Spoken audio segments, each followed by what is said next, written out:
سڵاو بینەرانی خۆشەویستی تەلەڤیزیۆنی کۆمەڵە هاتوومەتە وڵاتان بۆ پێشکەشنی بەرنامەیەکی تر لە بەرنامەی لێکدانەوە و هەڵوێست. ئەم جارەش چەند بابەتێکمان ئامادە کردو بۆتان کە هیوادارم تاوەکو کۆتایی لەگەڵمان بن.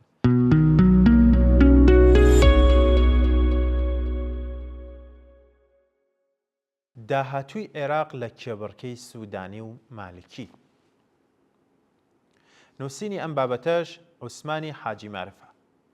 پەرلەمانی عێراق ڕۆژی 11 نۆڤەمبەری 2025 زاینی وەک وادەی ئەنجامدانی هەڵبژاردننی پەرلەمان دیاری کرد. لەگەڵ دانانی وادەی فەرمی بۆ هەڵبژاردنەکان ئێستا سەرنج دەچێتە سەر سروشتی ئەو هاوپەیمانیانەی کە پێک دەهێنن و ڕادەی بەشداری جەماوەر لەم بۆنەیەدا کە وەک شتێکی سەرەکی بۆ داهاتووی پرۆسەی سیاسی لە عێراقدا سیر دەکرێت. بەڵام ئەوەی پێشبینی دەکرێت ڕێژەی بەشداربووان زۆر کەم دەبێت. مالکی بەنیازە بێتە کەسایەتی قۆناغی داهاتوو لە عێراق و لە هەمان کاتدا پارێزگاری لە مانەوەی حەشتی شەعبی بکات. ئەم ئەجندایانەش لە دۆخی ئێستای ململانەی نێوان ئەمریکا و ئێراندا بۆ مالکی کارساز نییە. لە نێوان نەبوونی کەسایەتیە دیارەکانی شیعە و ناکۆکی بەردەوامی نێوان لایەنەکانیان هیچ کەسێکیان بوێری ئەوەیان نییە خۆیان کاندیدکەن بۆ سەرۆک وەزیران.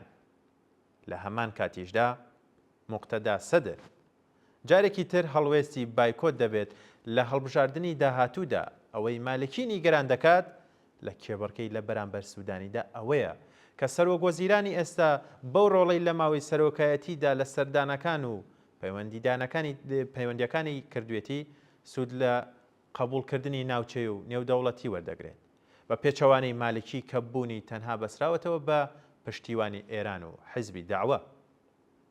بەڵام دۆخەکە بە تەواوی گۆڕاوە و زیاتر بە زیانی مالکیە و خزمەت بە بەرژەوەندەکانی سوودانی دەکات، چونکە شێوەی دەستێوەردانی کۆماری ئیسلامی لە عێراقدا ئاڵوگۆڕی جددی بەخۆیەوە دەبینێت. ئێران کە ئێستا نایەوێت ڕوبەڕووی ئەمریکیەکان بێتەوە لە عێراقدا ئەگەر چی بۆ ماوەیەکی کاتیش دەتوانێت دەستبەرداری هاوپەیمانیەکانی وەک مالکی بێت و ڕەنگە زیاتر پشتگیری لە مانەوەی سوودانی بکات بۆ ماوەیەکی تریژ وەک سەرۆک وەزیران تا ئەو کاتەی زریانەکە تێدەپەڕێت، چونکە لەم دۆخەدا سوودانیان پێ باشترە لە کاندیدکردنی کەسایەتێکی دیکە کە دەژمنایەتیان لەگەڵدا بکات. ئاشکرایە کە سوودانی دەستبەرداری ئێران نەبووە و هەوڵی داوە هاوسەنگی لە نێوان ڕۆڵی ئەمریکا و ئێران لە عێراق ڕابگرێت. ئێران بۆ فشارخستنە سەر میلیشیاکانی ژێر چەتری حەشتی شەعبی پاڵ دەنێت بۆ ئەوەی خۆیان هەڵبوەشێننەوە و چەکەکانیان تەسلیم بکەن و وەک تاک پەیوەندی بە دامەزراوە سەربازی و ئەمنیەکانەوە بکەن. ئەمەش وای لێ دەکات گرنگی بە مالکی نەدات و سوودانی بەسەر ئەودا هەڵبژێرێت.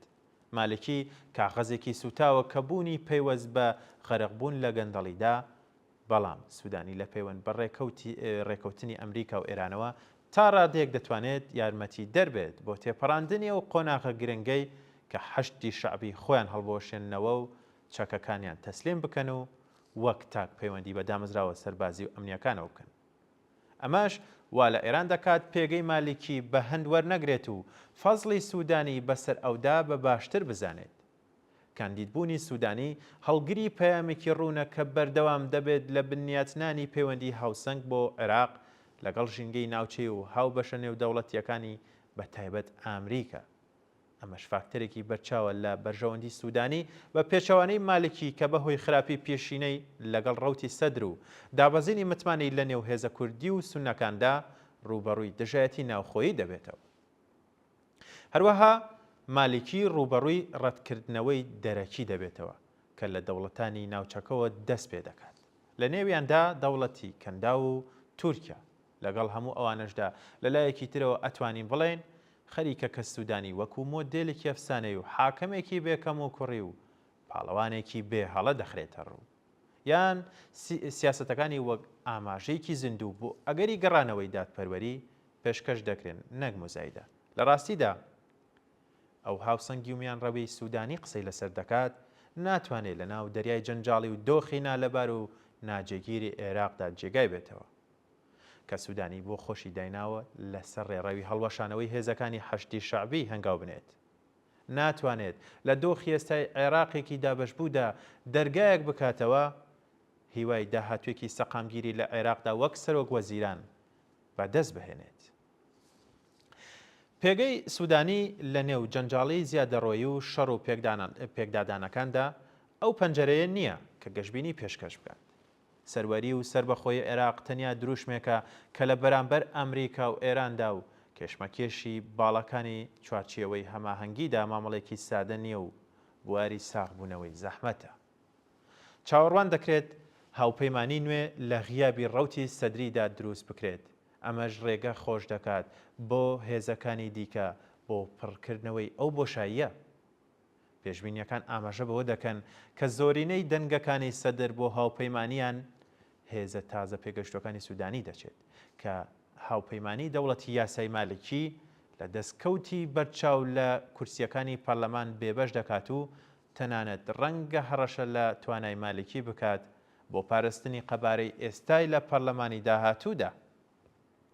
کاندیدبوونی سوودانی بۆ هەڵبژاردنەکان شتێکی سەرسوڕهێنەر نەبوو، بەڵام کاتی خۆی و پەیامە سیاسیەکانی ئەو هاوپەیمانیەی کە لە دەوروبەری پێکهاتوون ئاماژەن بۆ شەڕێکی ئاڵۆزی هەڵبژاردن کە کراوەیە بۆ چەندین ئەگەر.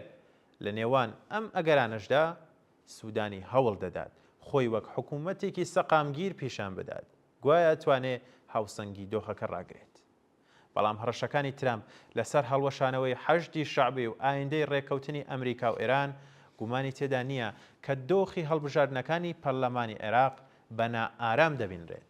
لە هەمان کاتدا پێکهێنانی حکوومەتی عێراق لە بەردەم قەیرانێکی هەمەلایەنەدا بەرەو ڕوو دەبێتەوە. جا پێکهێنانی حکوومەت لە سایەی مالکی بێت یا سوودانی، دۆخەکە بە ئاسانی تێناپەڕێت.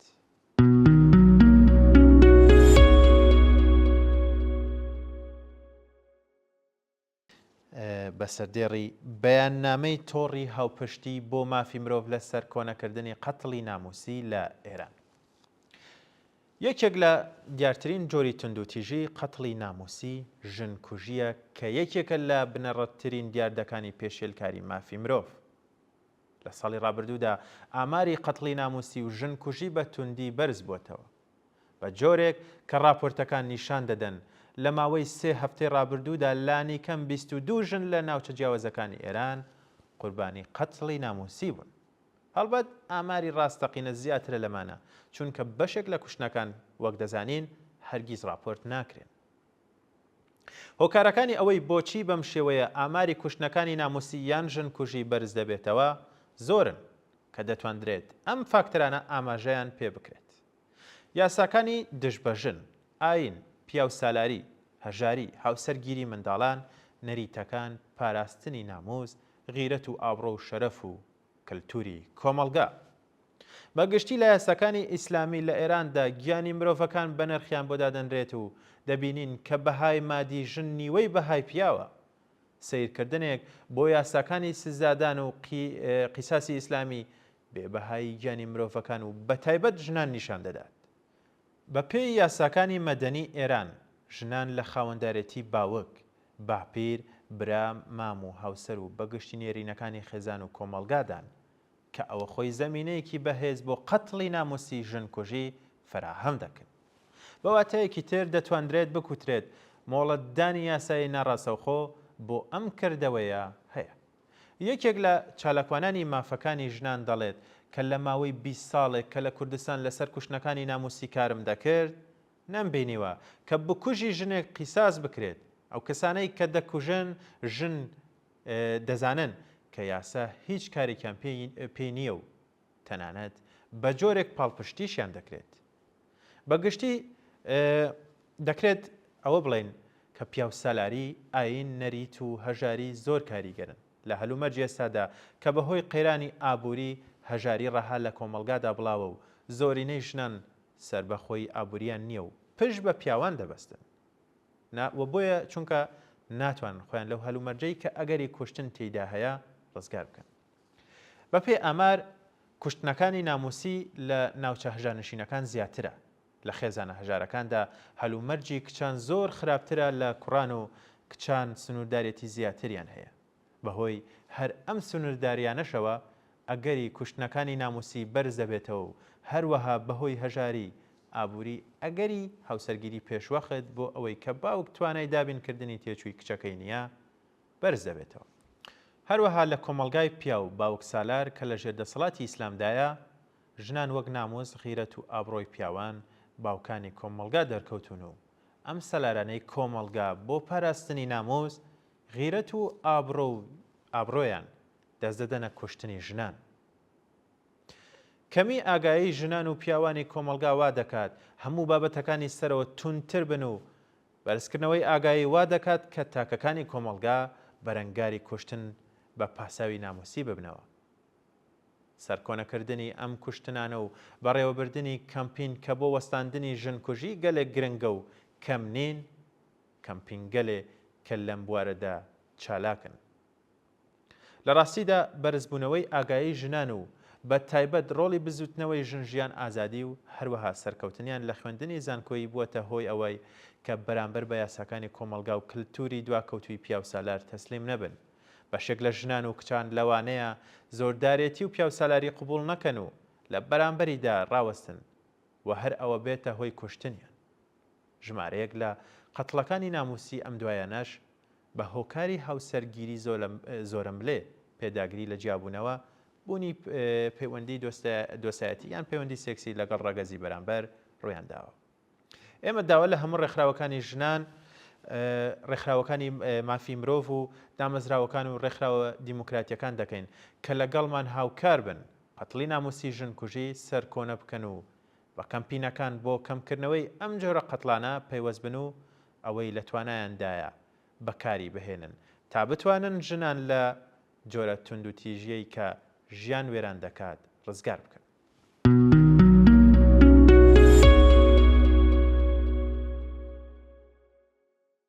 ئازاری دڵتەزێنی مناڵانێک کە لە دایکانی کارتۆن خەوی لەدایک دەبن. لە گۆشە و کەناری شاری تاران ڕۆژانە چەندین منداڵ لە دایکانی کارتۆن خەویان معتادەوە دێنە دنیا کە زۆربیان لە هەمان یەکەم ڕۆژەکانی دوای لەدایک بوونیاندا بەهۆی ئێحتیادی دایکیانەوە دەمرن یان دەفرۆشرێن و یان گیرۆدەی چارەنووسی دایکە معتادە کارتۆن خەوەکانیان دەبن. ئەم منداڵانە کە بەرهەمی کارتۆن خەوی هەژاری و ئێحتیادن لە حاڵێکدا کە مانگانە دەیان منداڵی معتاد لە کەلاوەکانی تاراندا لەدایک دەبن. ژمارەی منداڵانی کال لە ئێران کە قوربانی هەموو جۆرە خەسار و نەخۆشی گەلێکی ئەفونین لە 2 ملیۆن زیاترە. لە ئاوە بارودۆخێکدا تەنیا کاری کاربەدەستانی ئێران لە بەرامبەر گرفتی گیرۆدەبووندا ئیعدامی وردەفرۆشانی مادەی هۆشبەرە. ئەو کەسانەی کە خۆیان لە ڕووی هەژاری و بێکاریەوە ڕوو دەکەنە ئەو جۆرە کارەوە لە ڕاستیدا ئەوە تەنیا یەکێکە لە ئاسەوارەکانی هەژاری و خەسارە کۆمەڵایەتیەکانی هەژاریە لە وڵاتێکدا کە بەپێی ئیعترافی کاربەدەستانی ڕژیم نیوەی جەمعیەتە 9 ملیۆنەکەی لە ژێر هێڵی هەژاریدا دەژین. ئەم جۆرە دیاردە دڵتەزێنانە نە ئاسایی نین. ڕژێمی ئیسلامی کە دەیان ملیۆن کرێکار دەچەوسێنێتەوە و لەسەر دەریایەک لە سەروەتی ژێرزەوینی هەڵنیشتووە هیچ پلان و پرۆژێکی تەنانەت بۆ کەمکردنەوەی ئەم دیاردەیە نییە. بەڕێژەی 20 ملیۆن کەس لە جەمعیەتی ئێران حاشێنشین و بێماڵ و حاڵن. ئەم خێڵە ملیۆنیە کە لە حاشیە شارەکاندا دەژین نەتەنیا بێکارن نەتەنیا لەلانی کەمی ئیمکاناتی بەڕێوەچوون بۆ دابینکردنی ژیانێکی مەمرە و مەژی بێبەشێن بەڵکو لە هەموو پێداویستە سەرەتایەکانی ژیان وەک ئاوی خواردنەوەی خاوێن ئاوەڕۆ بەرق و گاز و بەهداشت و دەرمان و هیتر بێبەشن. ئەم جەمعیەتە بەرینەی کە نۆقمی هەژارین لە هەمان حاڵدا بوونەتە بەستێنێکیش بۆ خەسارە کۆمەڵایەتیەکان کە ئیعتیاد و دیمەنی دڵتەزێنی مەرگی منداڵانی معتاد تەنایەکێک لە حاڵەتەکانیەتی. ئەو منداڵانش کە شانسیان هەبێ و نەمرن لە داوێنی دایک و بابێکی معتاددا پەروەردە ئەبن دەکرێت چاوەڕوانی ئەوە بن کە چ چارەنووسێکی پڕ ئازاریان لە ڕێدایە. کۆماری ئیسلامی لە ماوەی 46 ساڵی حاکمیەتی سەرتاپا گەندەڵ و دژە خەڵکی خۆی هەزاران ملیارد دۆلاری لە سەروەتی ئەم وڵاتە و لە حاصڵی ڕەنج و چەوسانەوەی خەڵکەکەی بەهەدەر داوە بە پارەیەکی خەیاڵی و کەڵان کە ئەم ڕژێمە لە ماوەی ئەم هەموو ساڵەدا لە اختیاریدا بووە تەنان دوێ ڕێبوونی نیزامی سەرمایەداریش دەکرا کۆتایی بە ژیانی فەلاکەتباری حاشێنشینی و کارتۆن خەوی و ئێحتیاد بهێنرێت بە شێوەیەکی کە لانی کەم ئیتر شاهیدی دیمەنی مەرگی دڵتەزێنی منداڵانی معتاد نەبین. تا کاتێک کە ئەم ڕژێمە لە سەرکار بێت و هەموو سەروەت و سامانی کۆمەڵگا لە ژێر چنگی تاقمێک تاڵانچی و ئینسان کوژ و زیندانبان و ئەشکەنجەگەر دابێت هەژاری و فەلاکەتی خەڵک کۆتایی نایەت. تەجروبە نیشانی داوە کە ڕژێمی ئیسلامی مانەوەی خۆی لە بەهێزترکردنی هێزە نظامیەکانی و ئەمنیەتەکانی لە پەرەدان و دەخاڵەتی کۆنەپەرستانی لە دەرەوەی سنوورەکانی ئێراندا دەیبینین. ئەو لەوێتی ئەم ڕژێمە قەت دژایەتی لەگەڵ هەژاری و ئێحتیاد و بەرەنگاربوونەوەی خەسارە کۆمەڵایەتیەکان نەبووە لە حاڵێکدا کە ساڵ لەگەڵ ساڵی شپارەیەکی خەیاڵی بۆ هێزە نظامی و ئەمنیەتیەکان تەرخان دەکرێت و ساڵ لەگەڵ ساڵیش ڕێژەکەی زیاتر دەبێت لە حاڵێکدا کە سپای پازاران خۆی ڕاستەوخۆ فەرمانی سەرەکی ئابووری ئێرانی بەدەستەوە گرتووە و لەگەڵ بودجەی ڕەسمیدا ئەو سەروەتەش کە لە اختیاریدایە سەرفی سەرکوتکردنی جەماوەری ناڕازی و پەرەدان بە میلیتاریزم و تیرۆریزم و خوراافە پەرستی دەکات. لە حاڵێکدا دزیە کەڵانەکان کۆماری ئیسلامی کردووەتە یەکێک لە گەندەڵترین دەوڵەتەکانی دنیا، حاشیەنشینان و بێسەرپەنایان و محتادان و منداڵانی خەیابانی و کارتۆن خەوەکان و لەش فرۆشانی لەم جەنگەڵە بێڕەحمەدا وێڵ کردووە و لە گێژاوێکدا کە ڕژێمی ئیسلامی و نظامی سەرمایەداری لەم وڵاتە بۆیان دروست کردوون فەلەقاژەیانە. بۆ کۆتایی هێنان بەم موسیبەتە واتە بۆ کۆتایی هێنان بەم موسیبەتە کۆمەڵایەتیانە ڕێگایەک بێژگە لە خەباتکردن بوونی نییە. ئەم نظامە چینایەتیە دەبێ ژێر و ژوور بکرێت. پێداویستی بەهرەمەندبوونی ئینسانەکان لە گشت نیعمەتەکانی ژیان، پێداویستی بەهرەمەندبوون لە ئازادی و یەکسانی لەم کۆمەڵگایەدا لە هەموو بارێکەوە فراهەمە. دەبێ قۆڵی هیممەتی لێ هەڵماڵین و ئەم نەبەردیە کۆتاییە سەرکەوتوانە بە ئاکام بگەێنی.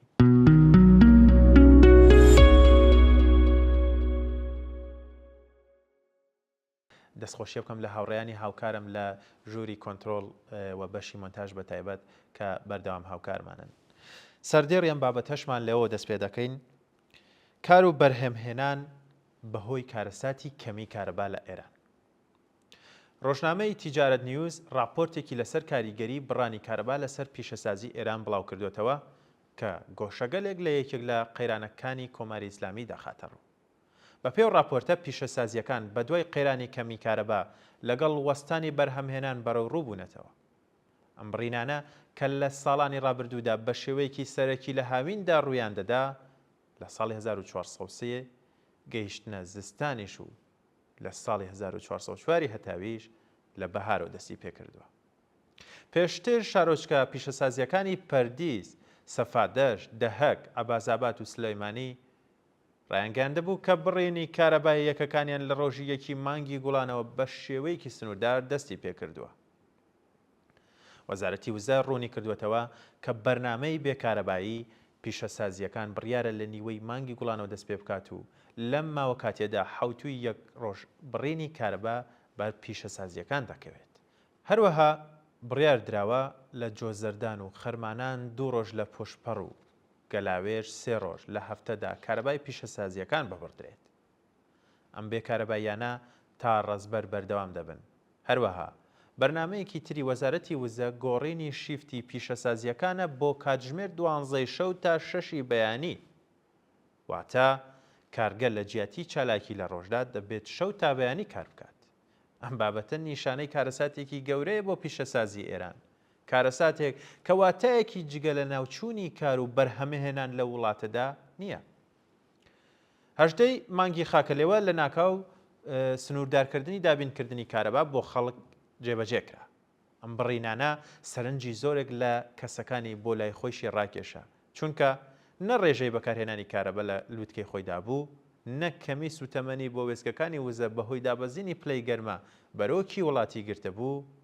لەو کاتەدا بەڕێوەبەری کشتی تەوانیر گوتی بەهۆی بەردەوام بوونی وشکە ساڵی ئەگەری بەکارهێنانی زۆرترین توانای وێزگەکانی وزەی ئاوی لە ساڵی 1404 نییە و ڕێژەی بەرهەمهێنانی وێزگەکانی وزەی ئاوی بە بەراورد لەگەڵ ساڵی ڕابردوو بۆ نزیکەی 1/3 کەم بووەتەوە. بڕانی کارەبا لە زۆرێک لە شارەکانی ئوستانی تاران بەردەوامە. تا ئەو جێگایەی کە لە کۆبوونەوەی هەواڵی ڕۆژی شەممە 13 گوڵان لە زانکۆی شاهید بە ئامادەبوونی عەلی لاریجانی سەرۆکی پێشووی پەرلەمان کارەبای زانکۆبڕا، هاوشێوەی ئەو ڕووداوە ڕۆژی 1 گوڵان لە کاتی بەڕێوەچوونی 20مین کۆنفراسی فیستیڤاڵی ڕەجایی ڕوویدا و کارەبای هۆڵەکە بە ئامادەبوونی وەزیری وزە بڕا. دیار نییە تا چ ڕادێک هۆکارەکانی باسکرا و ڕاستن یان بەواتایەکی تر هۆکارە سەرەکیەکانی کەمی کارەبا لە بەهاردا چین. بەڵام خاڵی گرنگ ئەوەیە کە هەم تۆڕی ماڵان و هەم پیشەسازیەکان تووشی بڕین بوون لە نەبوونی بەرنامە ڕێژی بۆ بڕینی کارەبای تۆڕی ماڵان. ئێستا قەیرانی کارەبا هاتوۆتە لای پیشەسازیەکانیش. بەپێی راپۆرتی هەواڵنێری میهێر، بڕینی 3 ڕۆژەی کارەبا لە هاویندا و دانانی شیفتی شەو بۆ کارگەکان لە مانگی هاویندا بەڕێوە دەچێت. لە ڕاستیشدا پیشەسازیەکان ناچارن لە جیاتی ڕۆژ کاتژمێر 12 شەو تا 6 بەیانی کار بکەن. بەڵام زۆرێک لە پیشەسازیەکان بەهۆی جۆری چالاکیەکانیان هەلومەرجی کەرەستەی بەرهەمهێنان ناتوانن شیفتی شەودا بمەزرێنن. هەندێک پیشەسازی وەک پۆڵا پترۆشیمی دەتوانن بە شێوەی شەو و ڕۆژ کار بکەن و ژێرخانی شیفتی شەویان هەیە. بەڵام پیشەسازیەکانی وەکو خۆراک و کارگە بچووکەکان لەوانەیە ئیمکاناتی چالاکی شەوانەیان نەبێت. کارکردن لە شەودا پێویستی بە ڕووناکی زیاتر، ئاسایشی زیاتر، سیستەمی هەوا گۆڕکەی گونجاوە و کرێکارانێک کە دەتوانن لە شەودا کار بکەن. زۆرێک لە پیشەسازیەکان و کارگەکان هەلومەرجی پێویست بۆ کارکردن لە شیفتی شەویان نییە و ناتوانن شێرخانی پێویست بۆ کرێکارەکانی خۆیان فراهم بکەن. لەلایەکی ترەوە بە سەرنجدان بە یاسای کار موچەی کرێکاران لە شیفتی شەودا زیاترە لە شیفتی بەیانی و پیشەسازیەکان ناتوانن تەنها بەهۆی ئەوەی کە وەزارەتی وزە لە دابینکردنی کارەبای پێویستیان بێتوانایە هەموو بەرنامەی پیشەسازی خۆیان بگۆڕن. هەروەها بە دامەزراندنی شیفتی شەو ڕەنگە هەلومەرجی باسکراوی یاسایی کار سەبارەت بە زیادکردنی لانی کەمی 35% موچە ڕەچاو نەکرێت. هەروەها جێگۆڕکەی کار لە شیفتی بەیانی بۆ شیفتی شەو دەبێتە هۆی تێکدانی ژیانی کرێکاران. پرسیاری گرنگ ئەوەیە کە بۆچی خەڵک ناچارن هەموو شێوازی ژیانی خۆیان بەهۆی بێتوانایی وەزارەتی وزە لە دابینکردنی کارەبا بگۆڕ. دامەزراندنی شیفتی شەو بڕینی کارەبای پیشەسازیەکان لە مانگی گوڵانەوە نیشاندەری قەیرانێکی جددیە لە بواری کارەبادا. قەیرانێک کە ساڵ بە ساڵ تونتر دەبێتەوە. بەردەوامبوونی ئەم ڕەوتە و جێبەجێکردنی سنووردارکردنی زیاتر بۆ پیشەسازیەکان واتایەکی جگە لە ناوچوونی بەرهەمێنان و پشبەستنی هەرچی زیاتر بە هاوردەکردنی کاڵا نییە.